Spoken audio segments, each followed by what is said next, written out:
Inner Voice, a heartfelt chat with Dr. Foojan. Hello, everyone. Welcome to the Inner Voice Show. I'm Dr. Foojan Zeine and have Sean in studio. This is a show about what matters most in our life, our minds, thoughts, feelings, actions, relationships, and our fulfillment in this beautiful journey of life. So today I'll be speaking with Dr. Dawn Meichenbaum, the research director of Melissa Institute for Violence Prevention and one of the 10 most influential psychotherapists of the 20th century. He will be talking about resiliency. And then I'll speak with Linda Carroll, who's a couples therapist and a coach for more than 3 decades. And she's the author of Life Skills. So we're going to talk about relationships and how you can create life skills within your relationship and love.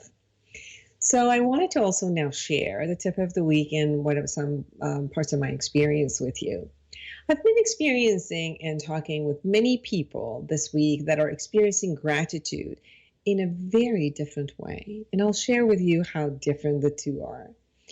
I feel grateful for my health, for having an amazing relationship with my husband, for great friendship, for great family members who are always supportive, for clients who are resilient and are up to extraordinary growth. And for my home that really feels like a home, for the nature around that gives me all from the rose bushes, this beautiful and fragrant roses, and the peach and the lime tree that I have out there that are generously fulfilling us with amazing fruit. For all the people who are working so hard for us to be able to work from home. And for all the frontline medical staff that are putting their own lives in danger to protect the life of our loved ones. To all the NGOs which are working tirelessly to fill the gap that is needed, to all of the generous people who are donating money for a good cause, for humanity. And grateful for Sean and everyone at KMET for doing such a wonderful job. And the list keeps going on. I also have had a different experience before, which I remember the days that the feeling of grateful only came to me as a rope to pull me out of the darkness and pain. It sounded like, I know that I should at least feel grateful that the worst possible scenario hasn't happened. Like you get into an accident, like, thank God, at least I'm not dead. Or, I'm so grateful that such and such hasn't happened. So there's a difference between the feeling of gratitude that comes from the expansion of our awareness and heart versus the gratitude that rises from pain. Now, don't get me wrong. No matter where it starts, the destination is great. It's gratefulness, right? So being grateful for life as is, holds a beautiful, calm stance. It's like being content. It keeps bringing us to the present moment. So I wanted to ask you to look at your life for a minute, okay? What are you grateful for? Come up with 5 right now. And are you grateful for life that you have as is right now?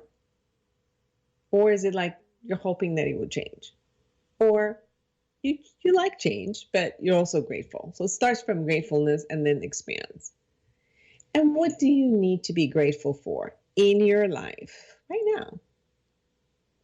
If you were going to be grateful for what you have, what would have to change inside of you? Or what would you have to say to yourself? So please check in different areas of your life and see what you can accept and feel grateful for and what it is that you are resisting and not seeing the benefit or the beauty in. So accepting and starting from a space of gratitude for every area of life will give you a sense of peace that you can assess in how to move toward creating what you want in the areas of life that you want to change in with grace.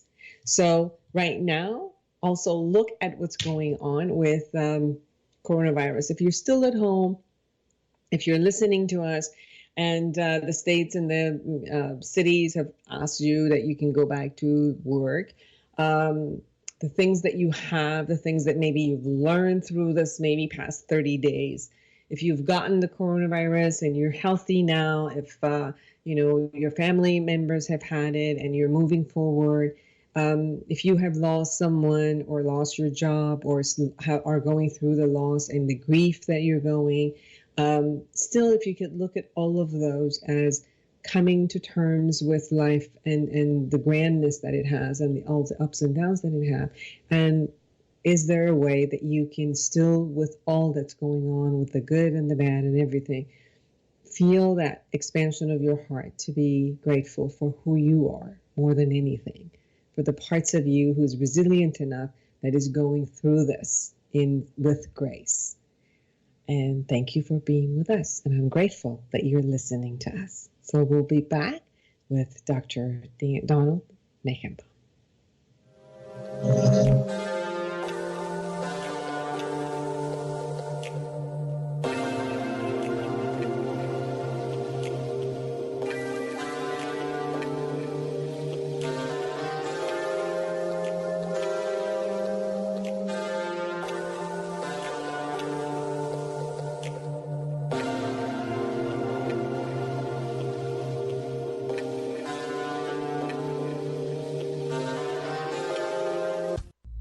Join the conversation every Monday afternoon at 3 p.m. Pacific for Inner Voice Heartfelt Chat with Dr. Foojan. Dr. Foojan is a radio and TV host, international speaker, psychotherapist, life coach, and the author of Life Reset, The Awareness Path to Create the Life You Want. She brings you the latest research and interviews with experts in the field of cognitive sciences. Anyone who loves to grow and create growth for humanity gets a voice on this call-in show. Inner Voice Heartfelt Chat with Dr. Foojan.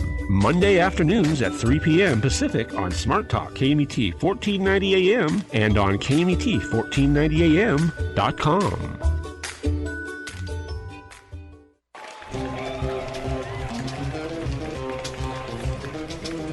Welcome back to the Inner Voice Show, and I'm Dr. Foojan Zeine, and I am so excited to have Dr. Don Meichenbaum with me today. He is currently the research director of the Melissa Institute for Violence Prevention in Miami.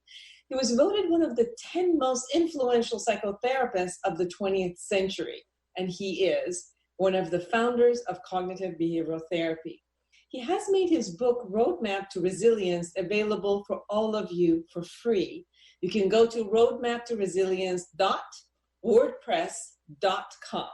He is one of the world leaders in the areas of stress and resilience. Thank you so much for joining me on my show. Pleased to be here. Dr. Meichenbaum, you have devoted much of your academic research career over 50 years to the study of the impact of trauma and victimization and violence and ways to bolster individuals and families and communities' resilience. Tell us about your experience and your findings. Well, thank you for the invitation. As you know, for over 50 years, I've been involved with a whole variety of populations who have been exposed to various forms of trauma or victimization. This is everything from natural disasters like Hurricane Katrina and Sandy, to various fires, to victims of violence, from school shootings to the 9/11 attack, and also with regard to returning soldiers. The experience that we're all encountering now with the pandemic, coronavirus, COVID-19, presents particular challenges.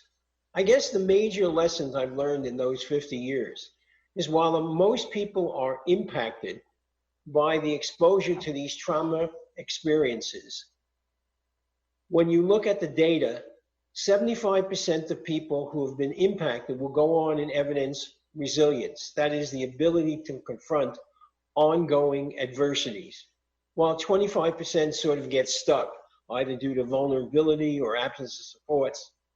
So what we've been able to learn is that resilience and trauma experiences co-occur. And moreover, sometimes people are resilient in one domain and not in other domains, or at one time and not others. But what we know is that all individuals can be helped to become more resilient. I'd be happy to share with you some of the ways, the building blocks that nurture resilience that people can now use confronting the impact of losses, stresses, and deaths co-occurring with the coronavirus. Absolutely. There, in some of the book that you wrote and your findings, as you said, some people will have the post-traumatic stress, and some people will actually have post-traumatic growth. What does it take for a person to go from the stress to the growth?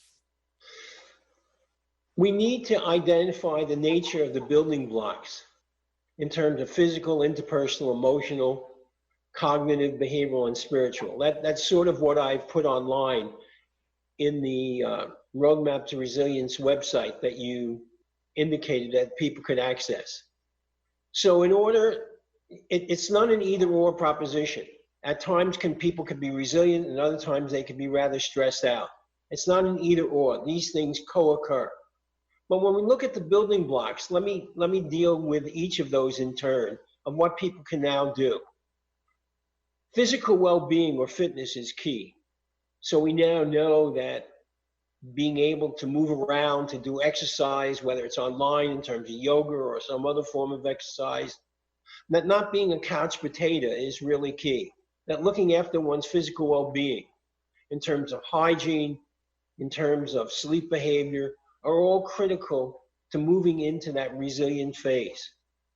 Moreover, one of the things that becomes important as a key block of all this has to do with interpersonal social supports. It's very hard to be resilient by yourself. We know that the people who get stuck tend not to share their feelings. They tend to feel isolated and lonely. In fact, loneliness, feeling socially isolated, is one of the most important predictors of being stuck, of having hot spots.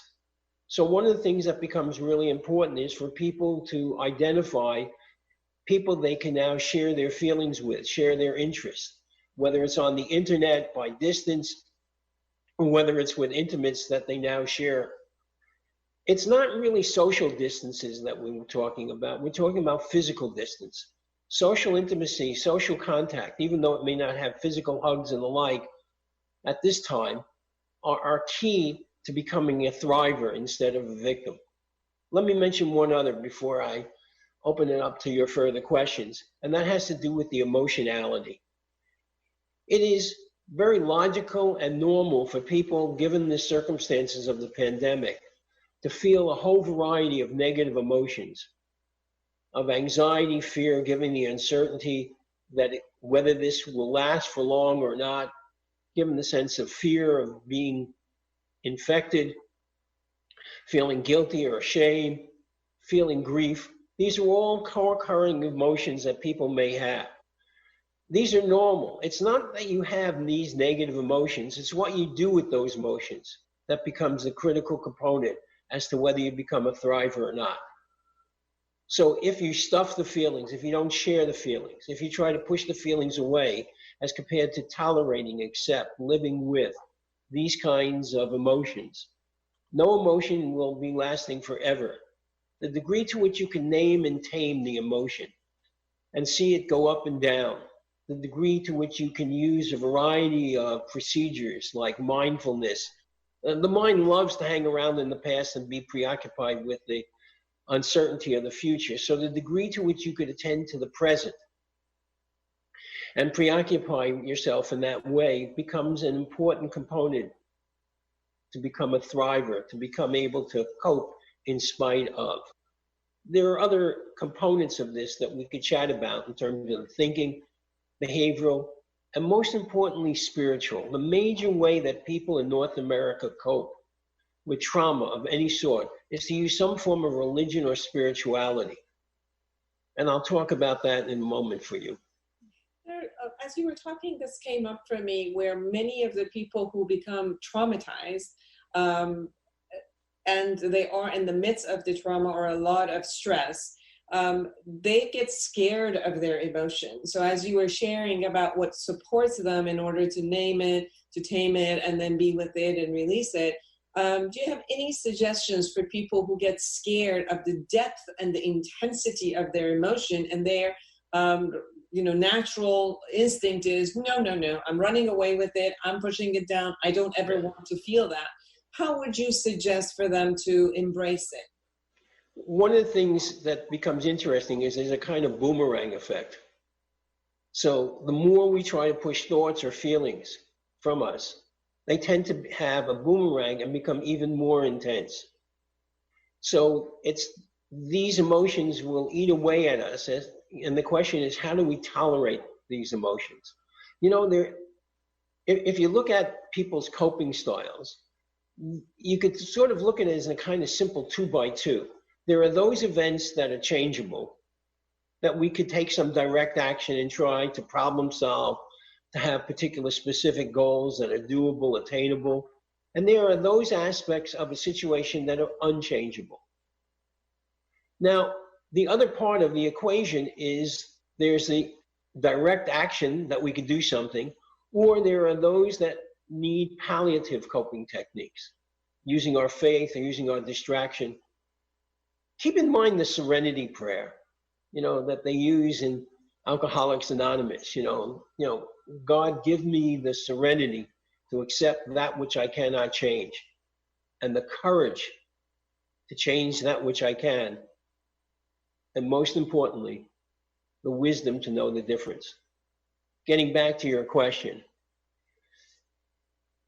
take the situation of grief, where many people now are having loved ones, and that these people have traumatic bereavement. So in fact, once you go on to the website I've put together, I've included in there under Action 36, Appendix A, how to handle grief, how to honor those who died, how to communicate, how to turn one's life into a life that's worth living in spite of the loss.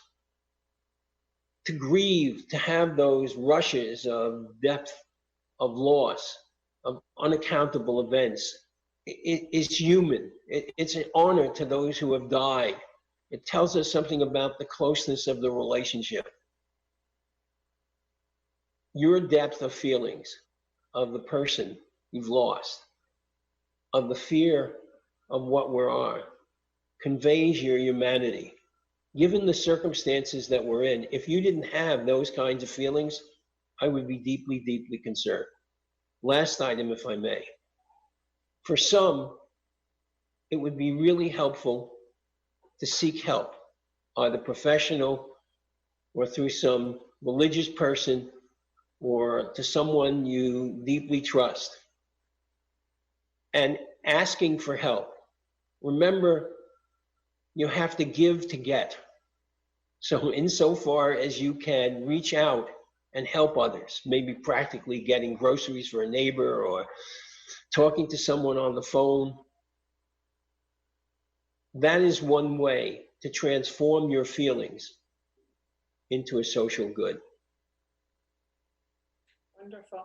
Dr. Meichenbaum, how about people who they have been able to handle what's going on with them, but they have spouses or children or family members, friends who are out there who really need their help, and how can they help others, even at a distance, even with what we do with Zoom or any, FaceTime? How could they help? The most important thing they could do is to show empathy, to listen, okay? People who are hurting don't want you to come on and say, move on, you'll get over it. They don't need your frontal lobe, your advice giving. They need a good listener. They need compassion.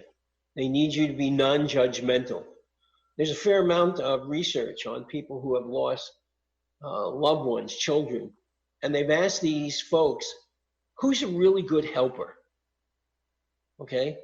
And it's not someone who's trying to get you to reframe your emotion, to dismiss it, but to allow the person at their own pace and to the point that they feel comfortable. There's a need for you as a helper to recognize that there's a kind of hand, heart that you can provide. You can provide a hand in giving actual practical information to someone, of being physically available to them in some ways, of meeting basic needs of adaptation, of coping. But there's also the heart, and it's your heart to reach out, to show compassion, to convey that we're all in this together. It's also important to remind the person you're helping of their past efforts that have succeeded in actually contributing to change. You need them to focus in on what I call the rest of the story of where in the past they, their family, their community have survived pandemics, losses, and deaths. Can you help them make a gift of what they've learned? How do you get them to feel compassion for themselves and others? You have spoken about different types of stresses, a changeable stress, a non-changeable stress, and different ways to cope with each one. Could you say more about that? Well, you know, when I was citing the Serenity Prayer, one of the things that becomes interesting is how to have a match between what kind of coping technique you're going to use and the nature of the stressor. So if you constantly try to change something that's unchangeable, that mismatch is going to exacerbate the stress that you experience. So the interesting question for the person is, can they mentalize? Can they think before they act? You know, one of the things is that everyone who's listening to this is not only a Homo sapien, but they're also what is called a Homo narran. They're a storyteller. And in order to have PTSD, which is essentially a disorder of non-recovery, because most people recover, people have to tell themselves and others stories. So one of the things that becomes interesting is, can we help people avoid thinking traps? You'll see this on the Roadmap to Resilience website as well. Can we, look, we don't believe everything we read in the paper or that we hear on TV. So let me ask, why do you believe every thought that you have? You know, so how do you mentalize? How do you become an observer of your own thinking process? How do you become an observer of the kinds of reactions that you have with others? That kind of self-awareness, that kind of self-control and self-efficacy helps you get into that 75% group.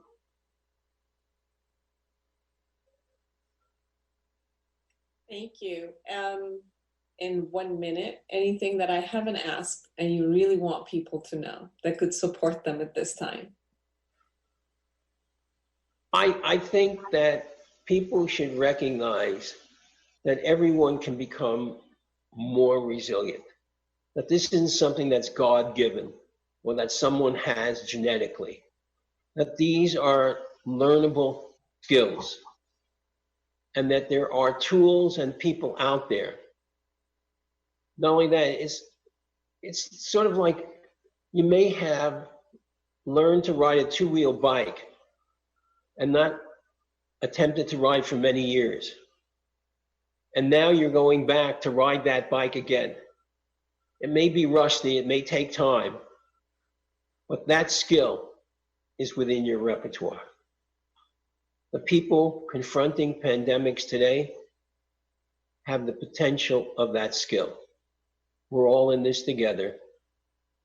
And please visit the Roadmap to Resilience website, wordpress.com, to look at very specific suggestions of other folks who have been through trauma and what advice they offer.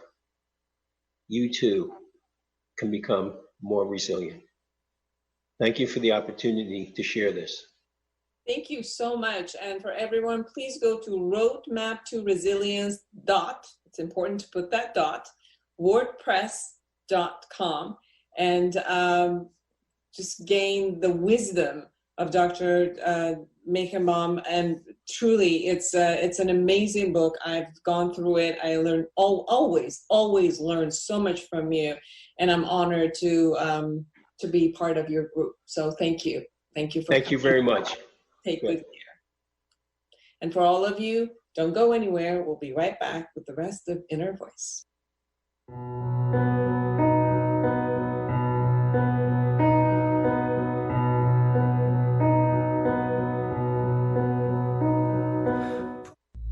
Join the conversation every Monday afternoon at 3 p.m. Pacific for Inner Voice Heartfelt Chat with Dr. Foojan. Dr. Foojan is a radio and TV host, international speaker, psychotherapist, life coach, and the author of Life Reset, The Awareness Path to Create the Life You Want. She brings you the latest research and interviews with experts in the field of cognitive sciences. Anyone who loves to grow and create growth for humanity gets a voice on this call-in show. Inner Voice Heartfelt Chat with Dr. Foojan. Monday afternoons at 3 p.m. Pacific on Smart Talk KMET 1490 AM and on KMET1490am.com. Have you ever wished you could just wake up one day, reach across your nightstand, and hit the life reset button? Let's face it, the struggles and frustrations of everyday life leave millions of women and men around the globe yearning for a new way. And the new way is right here in Life Reset, the awareness integration path to create the life you want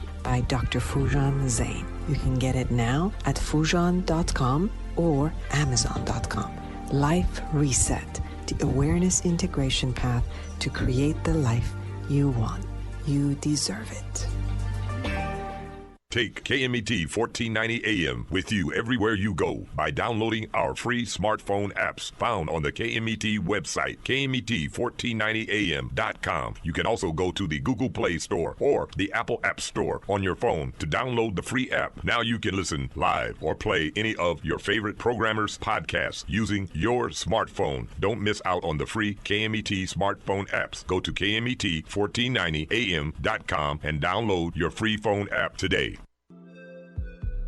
Are you afraid? Are you getting panic attacks? Are you getting bored and can't stand it anymore at your home? Are you finding yourself in a bind with a relationship at home? Are you wondering what all of the fuss is? And are you determined to guard yourself against all others? Or worried about how am I going to pay my rent or mortgage? In respect to the coronavirus stress, I'm offering a sliding scale online psychotherapy for anyone in California and life coaching to anyone in the world who's suffering financially. Please connect with me at Foojan.com, Foojan.com.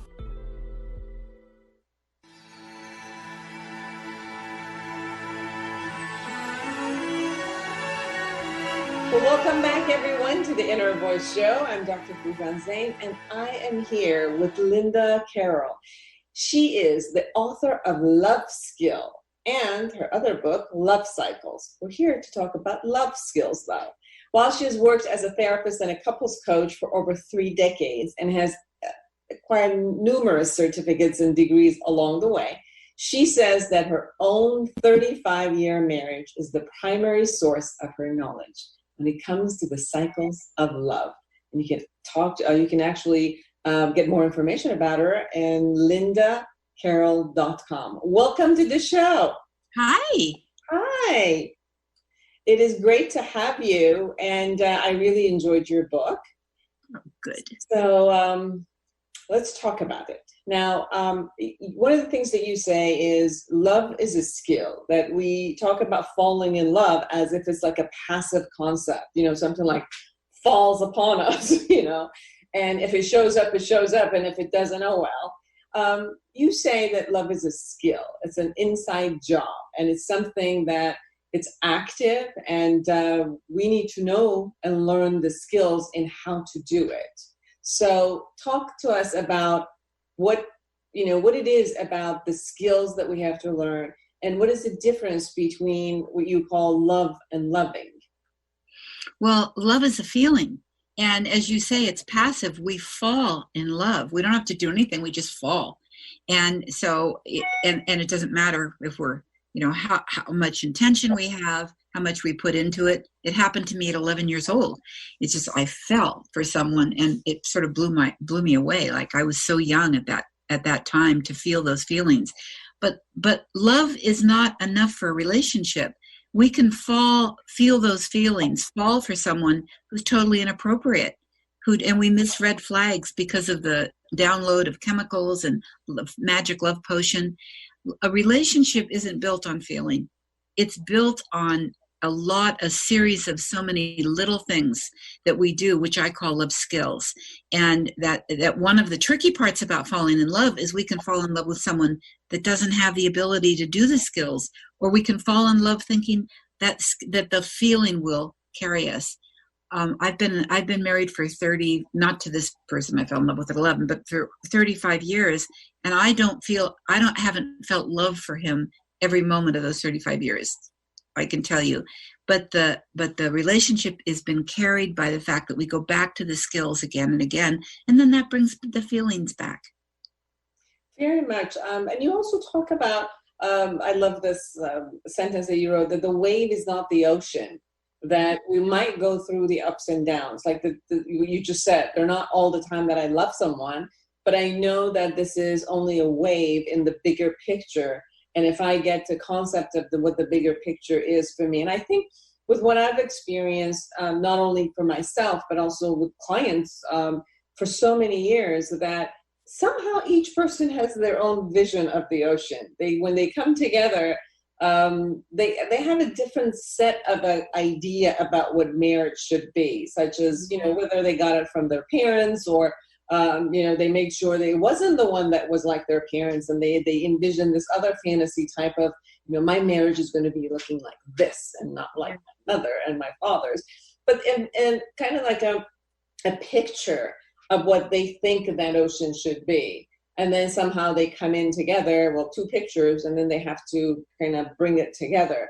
Can you share a little bit about what this concept of, the distinct difference between the wave and the ocean, and what the bigger picture is that we need to constantly look upon versus these ups and downs? Sure. I think there are two things for me.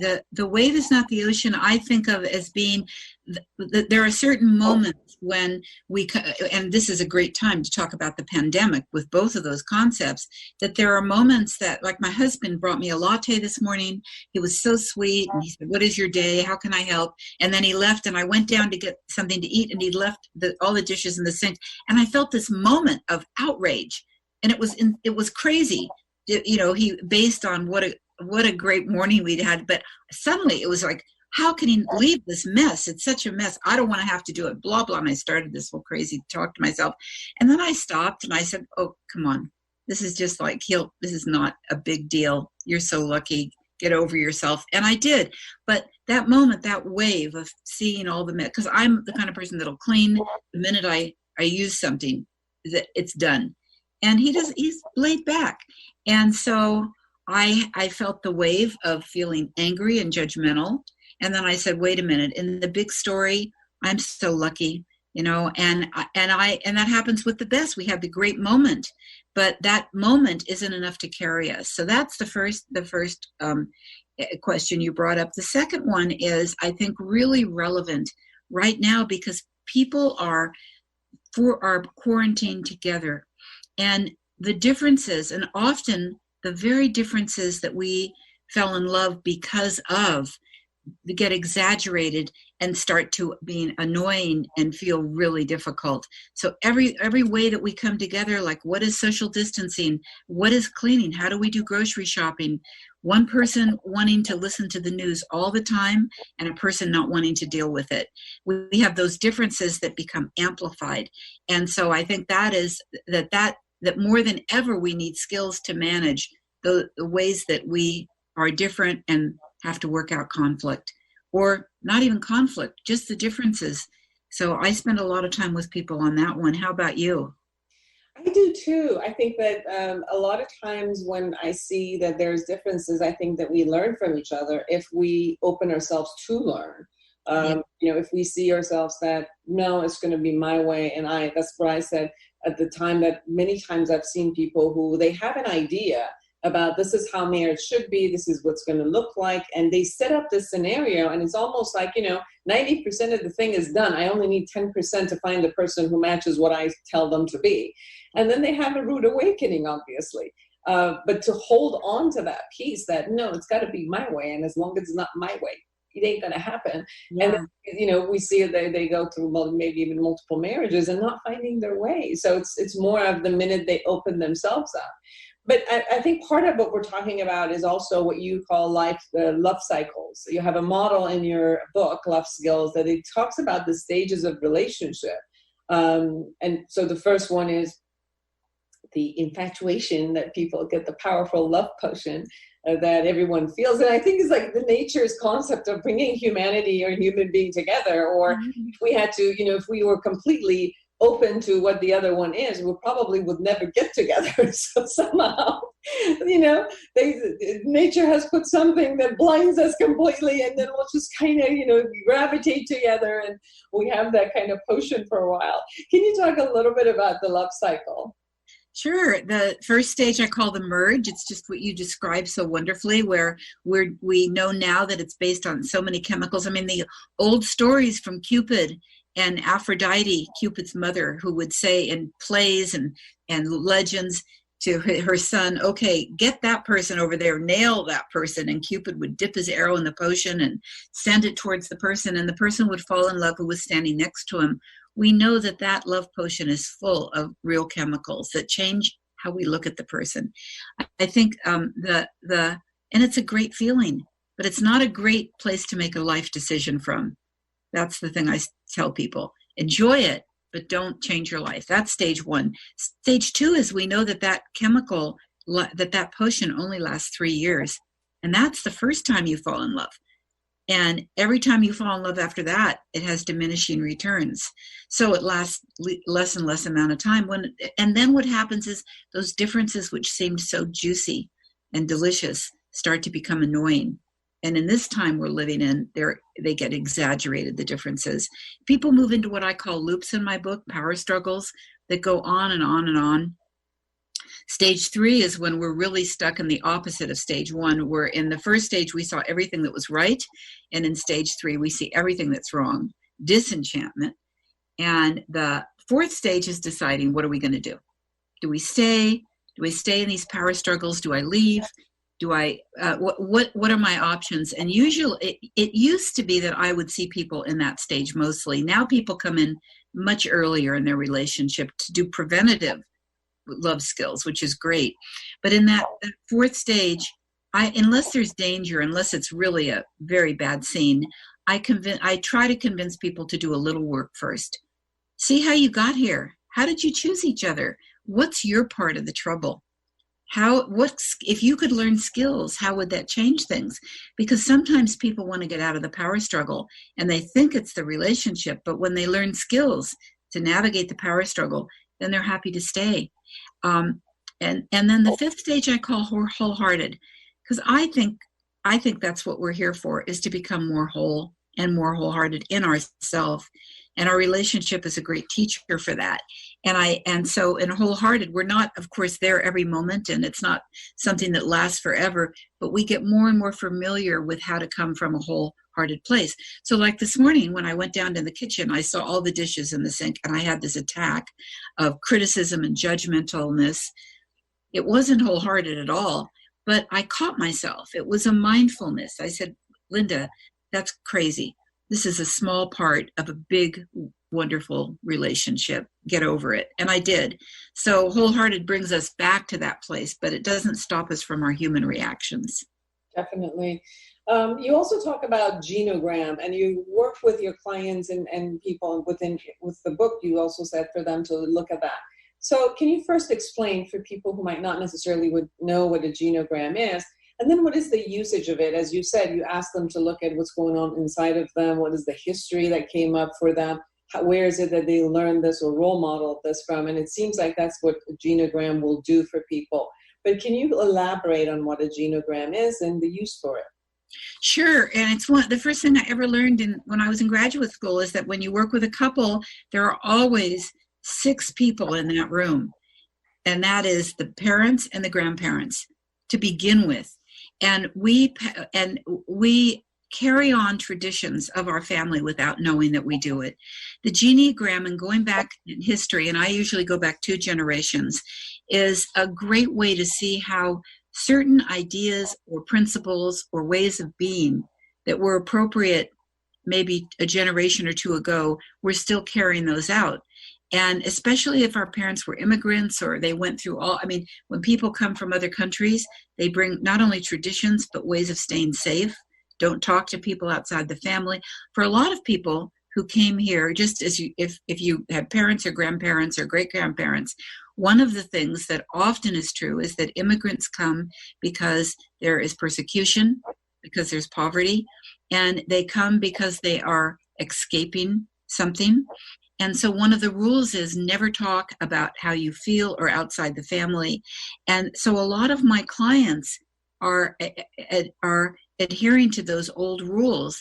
When they come to therapy, they're really breaking the rules when they talk about how they feel. I mean, when you think about what it takes, I have a foundation. I work with a lot of immigrants in Mexico, a lot of migrants. And one of the things I'm always shocked by in their stories is what they had to leave behind to come. And if you feel all of those feelings, how do you get on with a new life? And so you just keep moving. But now we're telling people all the time, feel your feelings. What makes you sad or angry? Express them. Many of us are breaking family rules that go back to a time when that made sense. So that's a big example. But I think we act out in our relationships. We may have had an older sibling who took up all the space. So when we go to dinner with our partner and they get a lot of attention, we might feel a sense of feeling angry about something. It really isn't about them. And that we call that a projection. It's not about them at all. It's about what happened when we were a kid with our older sister. But if we don't have that information, we really think it's about them. So understanding our family history and what those stories are, those beliefs that we're acting out, that we don't know that we're even acting them out. We think it all lands on the person we're with now. Definitely. It certainly helps when we have the epiphany and the awareness that many of our behaviors are not necessarily chosen ones at that moment, and they're automatic behaviors and thoughts and feelings that show up because of generation after generations that have been, we lived through it. We've seen it. We've subconsciously picked it up, and some of it we've picked it up as a choice, some of it we've picked it up as a coping mechanism, as a reaction, and it's been such an automatic space for us that we're not aware of what we're doing. Many times I watch myself, and even with our clients, that after the behavior is out, after the cat is out of the bag, and suddenly like, oh, what happened? Who was that? Who said that? And it's that kind of an automatic part of us which lives in the relationship and creates a result in the relationship. And by doing the genogram, the awareness of what you're doing, I think it brings a lot more of the consciousness of choosing, decision, and deciding how I need to be in my relationship versus, just kind of like going through life with all of that. You also talk about Enneagram. I have not talked about Enneagram for such a long time, and it's such a pleasure to see it again, which is like a psychological and spiritual, came from the Sufism, and they brought it all together. And I remember when I did mine, I was a 2 and an 8, and then went to the 4. And we're probably not going to explain all of that to everyone. We don't have enough time for that. But it was a joy to see that in your work. Can you share a little bit about Enneagram? Well, yes, because it comes from one of the most important things I think that one of the most important skills is knowing your partner isn't you. Because we think that they're us, and that how they react to the world is somehow wrong if it's not the way we react to the world. So the Enneagram is the greatest way of understanding differences without making people wrong. And that's one of the things I love about it. It's 2,000 years old. It's gone on. It's the greatest way of understanding personality I know. And even though I've been studying it for 20 years, people can grasp it very easily, which is different than a lot of the personality tests. But the real gift of that, besides understanding your own lens, is knowing that your partner has a different lens than you do. So, for example, I have a certain lens which goes to possibilities, that whatever happens, I think about all the possibilities it offers. My husband's lens goes to limitations. He's very grounded on the earth. He's exactly how much money do we have? Can we afford this? Whatever that limitation is. And we used to, at first we fell in love with those differences. Then we began to be critical. I would say he's rigid. He would say I'm impulsive. But understanding the Enneagram, I get that in his type, as a 1, he likes things to be predictable. He likes things to fall in a certain form, and it makes sense for him. And that it's not that he's negative, or it's not that he's rigid. That's how he thinks, and it works in many ways. Whereas for me, it's not that I'm impulsive, it's that I see all the possibilities. And it's actually a great balance, but not when we're blaming each other for being different. So I describe the Enneagram, the different types. I give people a lot of resources where they can find out more. But the real bottom line is, whether you buy into that or not, is your partner isn't you. And being with another person, we really get to find that out when we're locked in together, don't we? How to have empathy for the fact that they see the world in a very different way. Yes, very much. It was interesting when I did the Enneagram many years ago. It was a revelation, which was the truth. But I'm not very much into categorizing. I even created a model which goes really before without categorizing. But with all that said, it was awesome to go and do the personality type and find out that when I get very anxious and the world isn't the way I want it to be, I become very controlling. And then when I'm safe and all is well, I become the hopeless romantic. And it was so true. Yes. Well, one of the films about the Enneagram was called Out of the Box, because the idea was that it releases us when we understand our personality or our partners, rather than puts us in a box.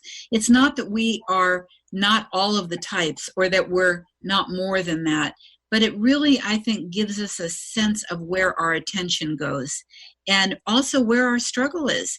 And it's a way to talk about how you are impacted by another person's struggle without making them wrong.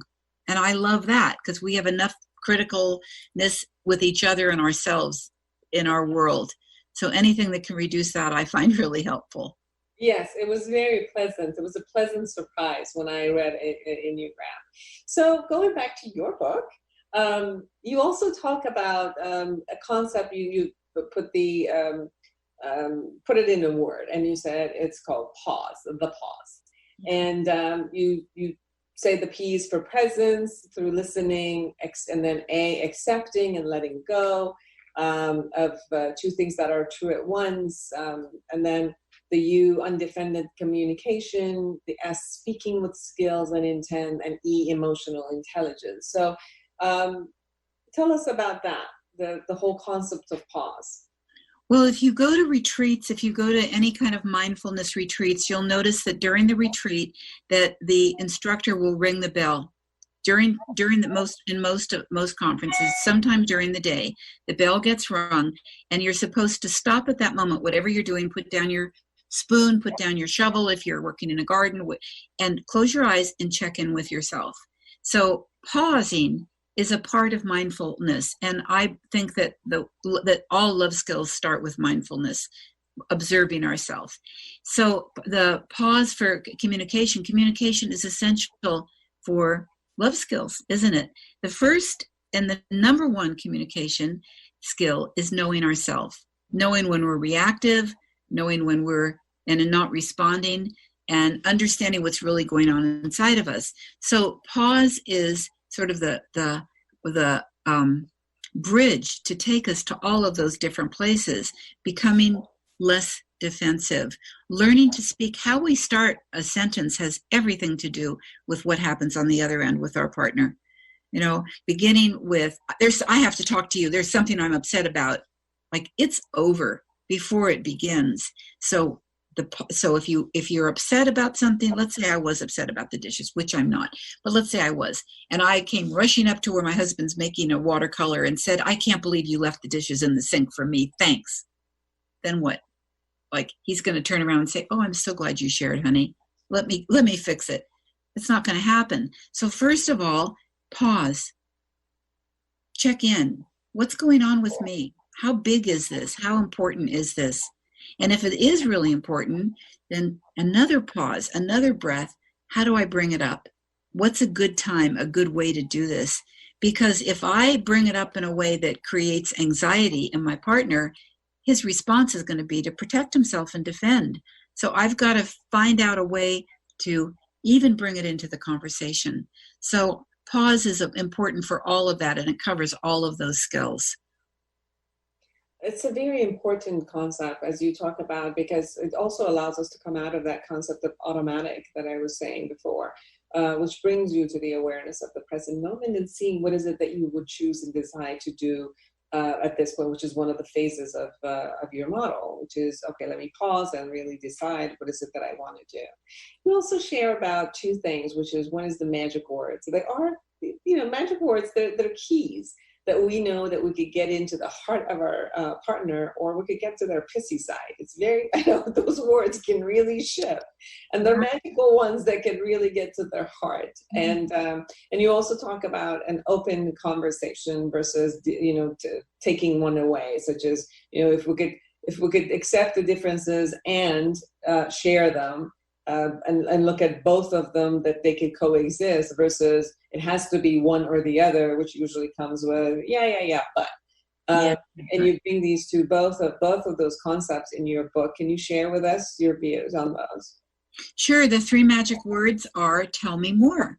So your partner comes in and they're an hour late for dinner, and you're really upset. So the first thing often our instinct is to say, what happened? Where were you? Dinner was like that. If we can take a breath and say, what happened, without attacking, and they'll say, well, I got stuck, and we say, tell me more, we can learn all sorts of things about them and give them a chance. We love to talk, most of us, and we want to be heard, but listening is a real gift. If often a conversation will go like this. My partner will say, I had a really hard time at work. And I'll say, what happened? And he'll say, oh, that person I work with is really a pain. I'll say, I didn't like him either. Maybe you should try this. And then I'll tell him a story about someone I worked with. None of that's wrong. But if he says, I had a hard day at work, I say, what happened? He says, the person I work with is really a pain today. And I say, oh, tell me more. It's about him, not me. So what I'm doing is I'm passing the talking stick to him and saying, I'm here to listen. And I might find all kinds of things out about him. And instead of telling him what it's like for him. And so in that process of tell me more, we discover so many, especially when we're judging someone. And instead of starting out with our judgment, to say, what happened for you? Or I'd like to know more about, you were late 3 times. I'm curious what was up. And it really helps with not just communication, but it helps with creating goodwill in our relationship, which I think is what it's really about. Yes. We have about 1 more minute, and I just want to make sure that also I bring this up that you had in your book, which is 4 transition times, which are so important to connect. You talk about waking up, parting for the day, coming back together at the end of the day, and going to sleep. And if we can't be together and beyond that, or we wouldn't be able to connect beyond that, I think that more than any time, keeping these 4 times and really, really being conscious about it in how we want to connect, it's a really beautiful phases and the points that you made. Your last words, something that we haven't said and you really want the audience to know. I think that a relationship is a great way to become wholehearted. If we're willing to learn the skills, if we're willing to do the work, I think it can take us to the greatest place of wholeness within ourselves, and that everything in the world can change from that. Wonderful. So everyone, please go to Amazon or go to lindacarroll.com, LindaCarroll.com, and I'll put it at the bottom so you can also see it and get the Love Skills book. Thank you so much for being on my show. You're welcome. Thank you. And for all of you who are out there, create an amazing life for yourself and everyone around you, even through this time. Bye-bye.